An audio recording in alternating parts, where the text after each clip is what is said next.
Ya estamos de regreso en la mañana informativa con un tema que de seguro le toca de cerca. Ya llega el mes de marzo con todos los gastos que hay que hacer en esta época del año. Y para saber si es conveniente o no endeudarse, cuáles son las mejores fórmulas y también cómo se viene este 2011 para el bolsillo de los chilenos, estamos ya con el economista Andrés Blake, decano de la Facultad de Negocios y Marketing de la Universidad del Pacífico. Andrés, gracias por acompañarnos esta mañana. Hola Carla, hola Juan Carlos, ¿cómo están? Bueno, la pregunta de si endeudarse o no es un poco engañosa porque la verdad es que al final termina todo el mundo endeudado. Lo que hay que preguntar es cómo endeudarse, cuál es la mejor fórmula o la menos mala de todas.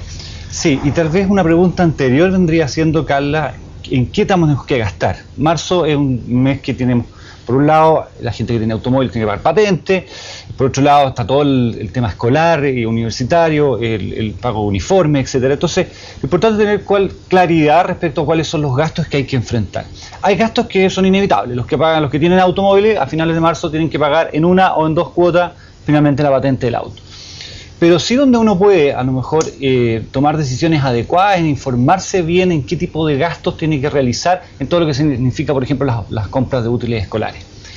Y una vez teniendo claro eso, el presupuesto de cuáles son los gastos en función de la cantidad de hijos que se tengan y de los uniformes que hay que gastar, etcétera, bueno, ver cómo se enfrenta a esto. Siempre va a ser más conveniente pagar al contado, por definición, digamos. El endeudamiento no es malo en sí mismo, pero hay que tenerlo controlado porque pan para hoy, hambre para mañana. Ahora, en el caso de las decisiones de compra, hoy día yo recomendaría a nuestros televidentes que se metieran a la página web www.cernac.cl. Hay un estudio hecho hace un mes atrás donde ellos hicieron un análisis completo dónde comprar, dónde es más barato, cuáles son los supermercados o los barrios, en este caso MEX resulta ser el clásico, digamos, los barrios donde se pueden comprar útiles escolares y uniformes más baratos.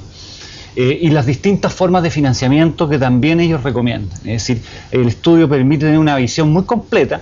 La gente que ahora tiene tiempo, está en vacaciones, puede navegar por internet, el estudio se puede bajar, se puede imprimir y se puede leer y por lo tanto hay bastante información que uno le puede ser útil. Ahora, ¿cómo hacer frente a estas deudas? Porque claro, lo primero, cotizar, que siempre se recomienda, dónde es más barato y por dónde yo puedo ahorrar plata. Pero cuando ya tengo el monto que tengo que gastar, surge la duda, ¿qué me conviene? ¿Pido un crédito, por ejemplo, de consumo con un banco y voy pagando los distintos ítems que tengo dentro del gasto obligatorio que hacer, o me voy endeudando, por ejemplo, compro un uniforme en una casa comercial, compro los útiles con la tarjeta de crédito? ¿Es mejor unificar las deudas o pagarle a cada acreedor en este caso? No, lo ideal es mejor unificar las deudas porque tú sabes cuánto vas a pagar finalmente a fin de mes, cada mes según la cantidad de cuotas que tú pediste. ¿Y a través de un crédito de consumo? ¿Es una buena herramienta hoy? Es una buena herramienta. Ahora, ojo, que hoy día siempre están surgiendo las tarjetas de crédito bancarias que tienen estos créditos, estas tasas, estas cuotas sin intereses. Entonces hay que ver cuál es el medio de pago más adecuado.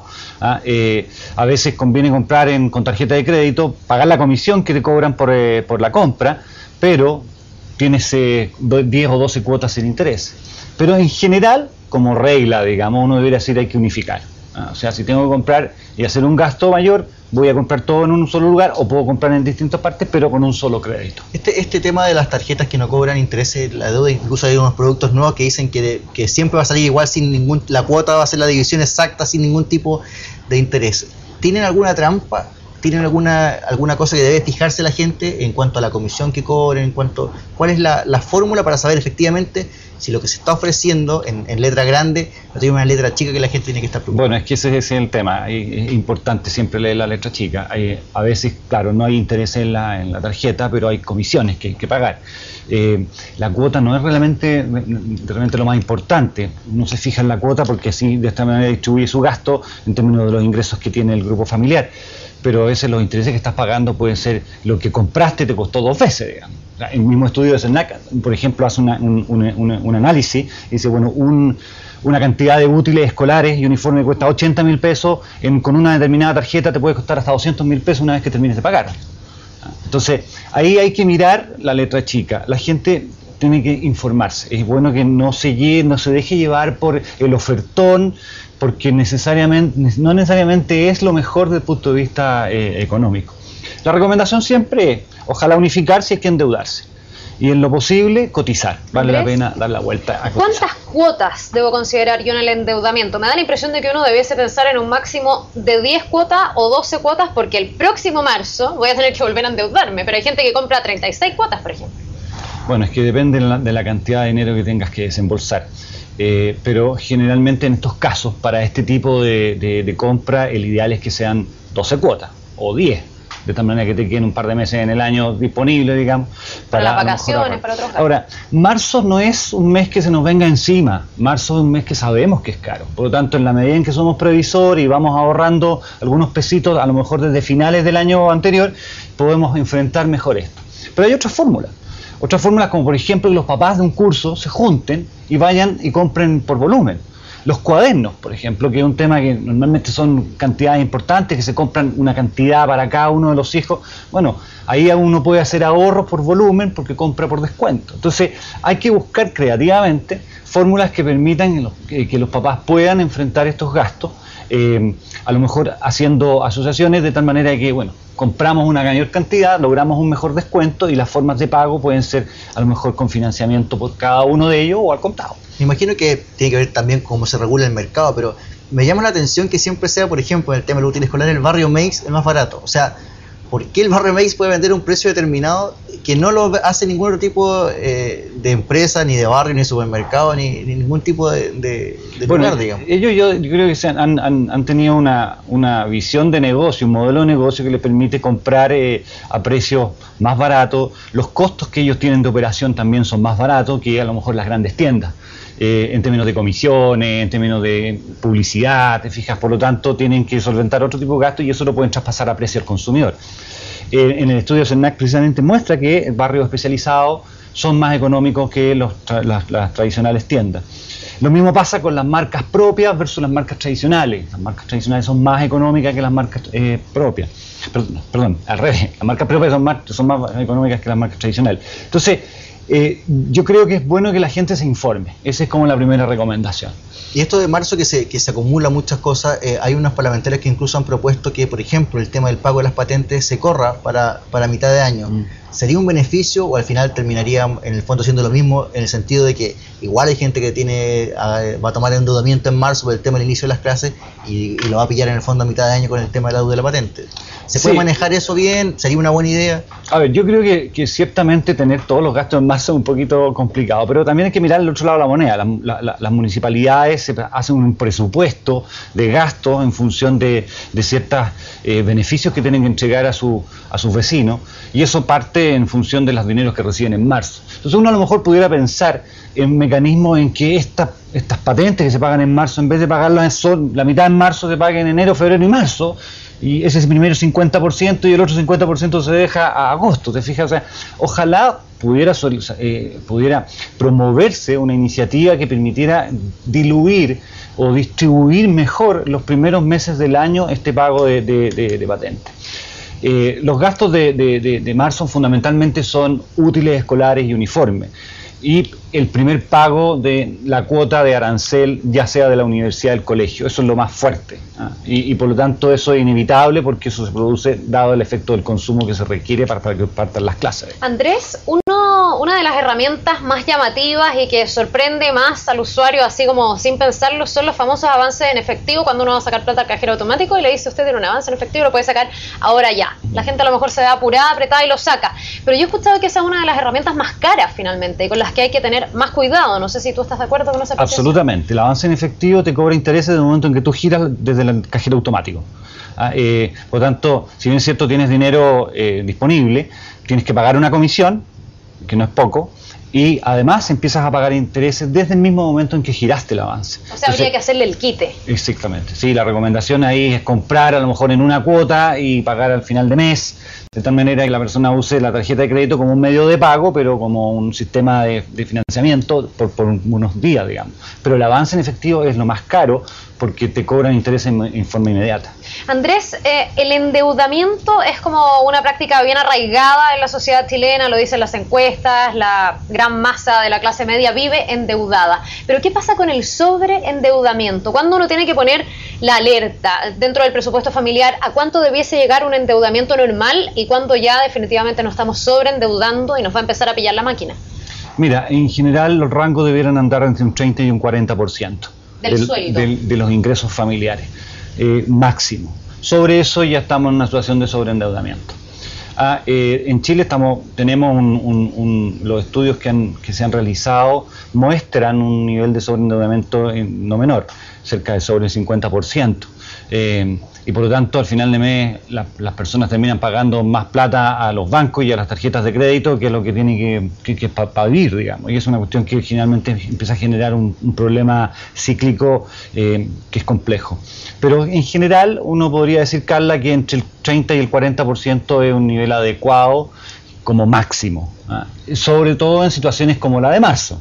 Ojalá en los meses normales eso baje y no sea tan alto. Considerando ya más que marzo, ya un poquito una mirada más al resto del año. El año pasado, sobre todo a final de año, con el tema del dólar bajo, harto consumo. La gente comenzó como a tener confianza en la economía y a gastar bastante. ¿Conviene seguir a un ritmo de gasto importante o crees que ya habría que a la gente recomendarle que sí que se regule un poquito en sus gastos y tenga provisiones para lo que venga del año? ¿Cómo viene el año en el fondo en este tema? A ver, todas las proyecciones económicas, tanto de gobierno como de los analistas especializados, uno puede decir que el año 2011 se ve un año positivo para Chile. Lo que hay que tener claridad es cómo las señales externas pueden afectar nuestra economía. Hay por un lado una tendencia inflacionaria importante por el valor de los alimentos, que puede golpear a nuestro país en términos de lo que significa los precios. Este tema que está ocurriendo actualmente en Libia y en la zona de Egipto es complejo porque tiene un efecto sobre el valor del petróleo y eso genera alza en los precios. Entonces yo diría que es un año que se ve muy bien, hay que estar optimista, un año positivo, se cree que incluso este primer trimestre puede ser muy bueno después de muchos años, digamos. Pero siempre hay que tener la cautela adecuada de que nosotros tenemos y dependemos mucho de la economía externa. Chile es un país muy abierto y por lo tanto frente a este tipo de situaciones somos eventualmente sensibles a sufrir algunas situaciones que nos pudieran complicar. ¿Quiénes son los que van a quedar más expuestos? ¿Quiénes son los que deberían estar más alerta en cuanto a estas variaciones? En cuanto a la gente que se endeuda, por ejemplo. Estoy pensando en los créditos hipotecarios, estoy pensando en la posibilidad de que el Banco Central haga un alza de tasa en los próximos días. ¿Quiénes son los que deberían estar más atentos a las fluctuaciones que podrían haber, sobre todo con temas que no se pueden controlar, como lo que está pasando precisamente en el mundo árabe? A ver, yo diría que en general uno debería pensar en el consumo actual. Es decir, endeudarse hoy día hay que tener cuidado con las tasas que los bancos están ofreciendo. La lógica debiera decir que efectivamente el Banco Central debiera aumentar la tasa en los próximos meses, precisamente por las presiones inflacionarias que hay, a pesar de que el dólar ha ido bajando nuevamente. Estamos nuevamente en 4.68, la intervención se produjo alrededor de los 4.60 y algo. Pero insisto en que hoy día la mirada del punto de vista económico es que la tasa de inflación en Chile podría llegar sobre el 3% y por lo tanto hay que tomar las cosas con cautela y sobre todo en el corto plazo. Andrés, precisamente te quería preguntar para aquellas personas que tienen la capacidad y la posibilidad de ahorrar, ¿cómo hacerlo? Mucha gente se pregunta, hoy día el dólar está bajo, mucha gente cree que podría volver a subir, no sé si están así. ¿Es conveniente, por ejemplo, comprar dólares hoy y ahorrar para el futuro? ¿O no te parece un buen mecanismo? Mira, el tema del dólar es un tema complejo porque hoy día todo lo que uno observa es que tenemos una contracíclica con el valor del cobre. En la medida en que sube el cobre, el dólar baja. Y nada dice que el cobre vaya a bajar por la demanda que está teniendo China. Por lo tanto, yo diría que si uno tiene fondos para ahorrar, recomendaría distribuir la cartera en distintos instrumentos, depósitos a plazo, fondos mutuos, tal vez comprar algunos dólares, pero no con la expectativa de que se va a ganar una gran cantidad de dinero. Es para asegurarse de tener algunos fondos distribuidos en distintos tipos de inversión. ¿Y es este un buen momento para invertir? Por ejemplo, la gente que está pensando en comprarse casa, departamento, ¿es un buen momento para asumir un crédito hipotecario? Porque yo me imagino que las tasas, lo que dice la tendencia es que van a seguir subiendo. Sí, pero tiene mucho que ver con la situación personal de cada una de los individuos, de los ciudadanos, digamos. Primero en su situación laboral. sus expectativas de ingreso o eventualmente generar mayores ingresos. En general, cuando uno toma créditos como créditos hipotecarios que son de largo plazo, es importante saber qué es lo que está comprando, cuál es el valor de la vivienda, cuáles son las viviendas que hoy día pueden ser una oportunidad, efectivamente evaluar el tema de las tasas de interés, pero también ver cómo se va a servir la deuda. Y por lo tanto tener la certeza de que su trabajo está asegurado o relativamente asegurado y que los ingresos van a existir para poder pagar. Pero yo diría que hoy día Chile está en un buen pie, hay que estar optimista, con cautela, pero hay que estar optimista. El tema que está ocurriendo en el Medio Oriente, en los mundos árabes, tú lo señalabas, hay que estar muy atento porque puede afectar. ¿Qué niveles de alza en los precios podría generar todo lo que está ocurriendo, sobre todo con Libia, que es lo que está más serio, más grave y más incontrolable? Porque ya Egipto se podría tender a normalizar un poco en los próximos días, dependiendo cómo vaya el tema político ahí. Pero Libia, claramente, hasta ahora lo que uno puede apreciar es que prácticamente una guerra civil y están paralizando incluso las operaciones del petróleo ahí en esa zona. Mira, es muy compleja la situación porque aumenta el petróleo y los costos suben de todo.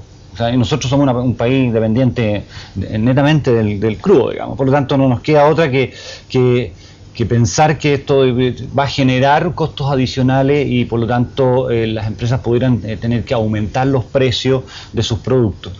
Yo diría que cuando el petróleo sube, en general el mundo se pone en alerta, digamos. No olvidemos lo que pasó el año 2008, 2007, cuando tuvimos barril de petróleo a cerca de $140.